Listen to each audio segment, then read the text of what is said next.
Hi, I'm Angela Ryder, and I wanted to invite you to pay attention to weird stuff. Take note of any anomalies that happen around you and within you. Pay attention to what's grabbing your attention. Even the subtle things, like you're not sure you saw that, heard that, or felt that, but they somehow stick with you for some reason. What we don't want to do is create any kind of hyper-vigilance or scanning all the time for signs. There's enough stress in the world that we don't want to invite that extra attention of due diligence and alertness. We just want to invite ourselves to pay attention to the weird stuff. What's trying to grab our attention? By by attention, I mean if it stays with you for some reason, if something caught your attention and it stays with you, that's the kind of weird I want you to pay attention to because there's a lot of weird stuff that's going on and it just doesn't catch our attention or that we don't feel like it's for us. But whenever those weird things happen, kind of do a little inner scan to say, wow, did that feel different in my body? Did I notice something shift or move? What did it bring my attention? Just kind of like this felt sense, like there's an invitation to explore it or connect with our intuition in a deeper way. Like, oh, that kind of felt like it was meant for me, or I feel like I need to think about that some more. So I decided to share a couple of examples of the types of weird that I've noticed. And now it kind of informs my energy work, my psychic perceptions, and just my daily intuition to notice body signals or things that happen and how I can interact with them. So quite a while ago, there was a grocery store near where we used to live that every time I walked down the canned vegetable aisle, I would get this huge wave of grief, like I wanted to burst into tears. And and I would hop and grab whatever I had and I would just skedaddle out of the aisle as soon as possible. And I'd always share it with my husband. It's like, I don't know what's going on in that store, but this just happened. And then I decided, okay, well, I'll just, maybe I'll notice the next time. Completely forgot about it by the time I went. And then sure enough, I would find myself in the aisle all of a sudden, overcome by a sense of grief, and tears would start to flow. And my husband and I started calling it the aisle of woe. And since it happened more than once, I started to think, if I was walking into some kind of energetic stagnation, pocket of grief, and stress that people were kind of off-gassing because of, bad days, food insecurity, despair, whatever they come to the grocery store with or is happening with them, there was kind of like this eddy of energy that somehow was collecting there. And I thought, okay, well, I don't even need to know the reason why. I just need to pay attention to noticing that that energy is there. And so the next time I went, and once again I felt it, I just internally quickly asked the spirits of the land and building and the spirit team that self-identified with energy movement to move that energy and to get it to dissolve and dissipate and also create a better flow in the building so that it didn't congregate there. And I could feel like the energy move. And then I said, okay, now that we've created space and flow, I'm asking you to bring in some peace and calm and more loving, supportive energy for the space, and just keep that moving. Like new job assignment or invitation is let's move that energy along. And since it happened in the middle of the building, I think there was some sort of concentric energy that just kind of got clogged there.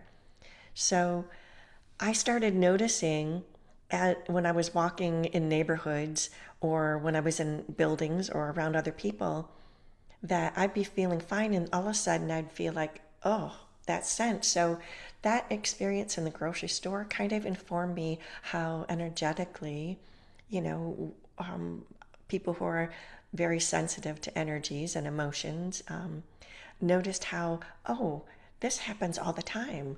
We could be going about our day and all of a sudden we get hit with that grief energy or what funky energy is going on in a room.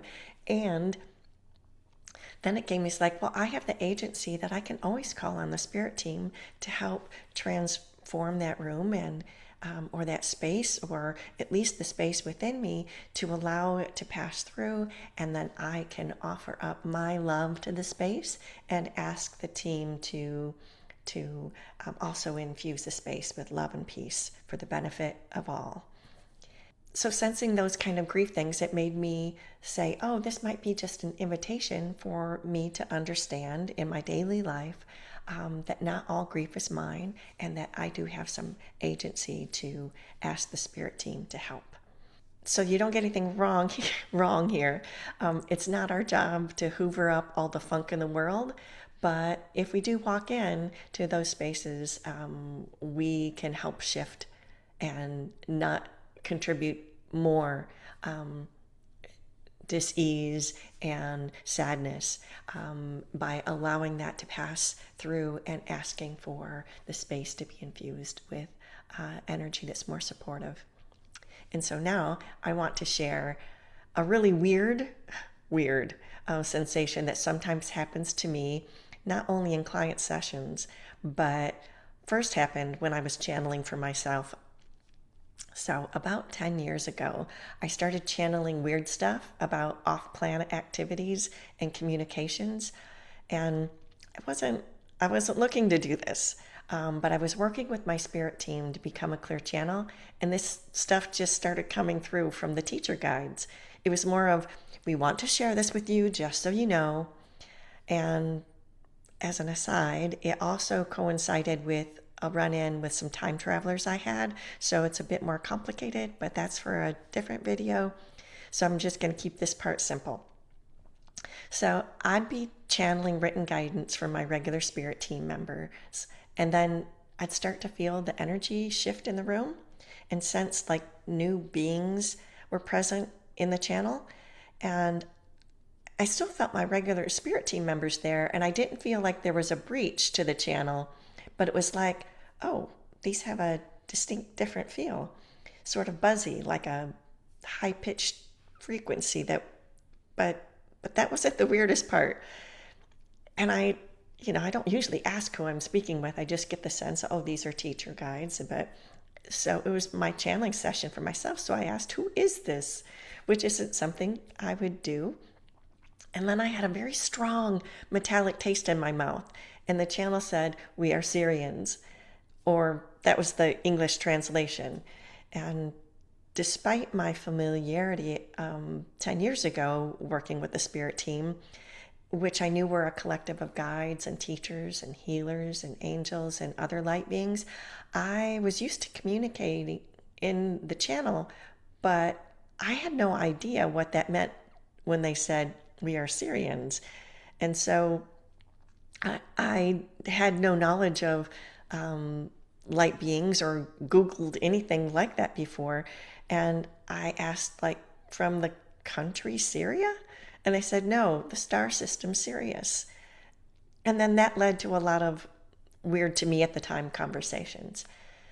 But paying attention to that was really helpful, since shortly thereafter, I started having clients contact me that wanted to know about their own experiences of off-planet communication. Or sometimes in a session, their spirit team would present to me some technical mental construct, and then I would get a really strong metallic taste in my mouth, and then I knew the Syrians made their presence known, and then whatever information that showed up to convey would be shared. And since my work is focused on practical application of intuition and psychic perceptions, these exchanges don't often show up. But they do happen, and because I paid attention to the weird in my own personal session, I had context and openness to expand my channel to receive what I had no prior knowledge of existing.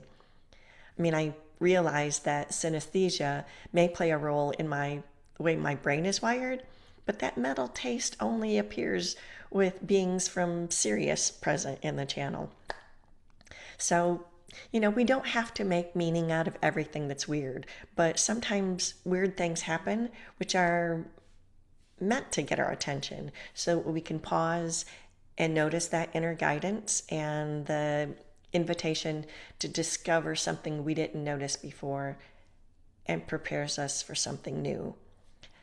So thanks for joining me, and may you have a week of delightful weirdness that connects you to your intuition and inner guidance and the wonderful ways that we can learn new things when we're open to it. Much love, and thanks for joining me.